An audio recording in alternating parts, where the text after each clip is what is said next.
মা, বড় হয়ে আমি ডাক্তার হব আর সবার চিকিৎসা করব।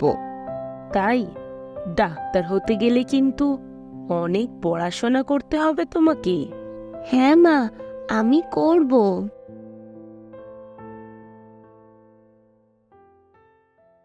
অপারেশন করতে 3 লক্ষ টাকা প্রয়োজন।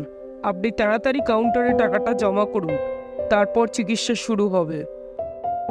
এতগুলো টাকা আমার কাছে এই মুহূর্তে নেই ডাক্তারবাবু। আপনি আমার ছেলেটাকে একটু দেখুন, আমি টাকাটা ঠিক দিয়ে দেবো। আপনি আমার ছেলেটাকে একটু দেখুন। চোখের সামনে ঘটে যাওয়া এমন দৃশ্য দেখে তার ডাক্তার হওয়ার চেতনা আরো দৃঢ় হলো।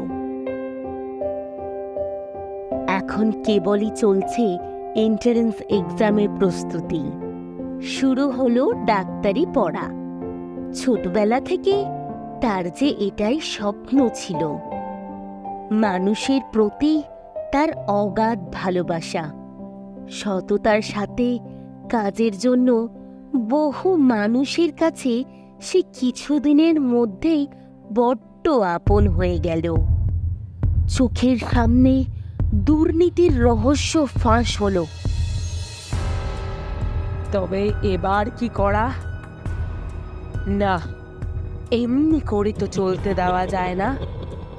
এমনই এক রাতে কিছু পাষণ্ড মানুষরূপী নররাক্ষস তার ওপর ঝাঁপিয়ে পড়ল। ব্যাস, তারপরেই সব শেষ।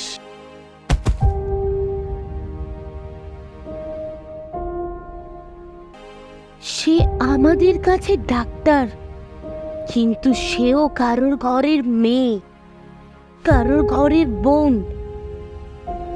সামনে ছিল তার উজ্জ্বল ভবিষ্যৎ। এক নিমিষে সব শেষ। তবে শুধুই কি চোখের জল? না, এভাবে ভেঙে পড়লে হবে না। যদি তোর ডাক শুনে কেউ না আসে, তবে একলা চলো রে। যদি তোর ডাক শুনে কেউ না আসে, তবে একলা চলো রে। একলা চলো, একলা চলো, একলা চলো। গর্জাও, চিৎকার করো, গর্জে ওঠো, উই ওয়ান্ট জাস্টিস। আর এভাবে নয়, ঘুরে দাঁড়া। অচো কোথাও না কোথাও একের পর এক ঘটনা হয়ে চলেছে। ফিগারটা মাইরে পুরো চটা ছোলা। দাদা মশাই, আমাকে একটু টাকা দেবেন? ঘরে বাবাটা খুব অসুস্থ, একটু ডাক্তার দেখাতে লাগবে। না হয় আপনি পরের মাসে মাইনে থেকে কেটে নেবেন। আমার দিকেও একটু নজর টজর রাখ। তাহলে অগ্রিম না, মাসে মাসে টাকা বাড়িয়ে দেবো। কি করছো মামুনি? এই তো দাদু, আমি খেয়েছি।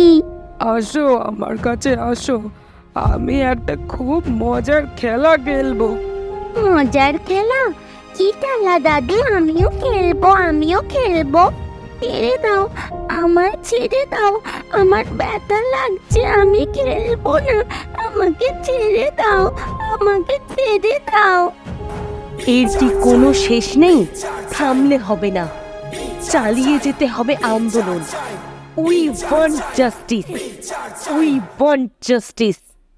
দেখিস মা, মেয়েটা যাতে বিচার পায়।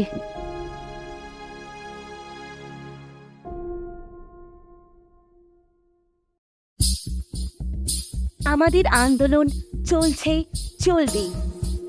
ভিডিওটি ভালো লাগলে লাইক কমেন্ট করে জানাতে ভুলবেন না। ধন্যবাদ।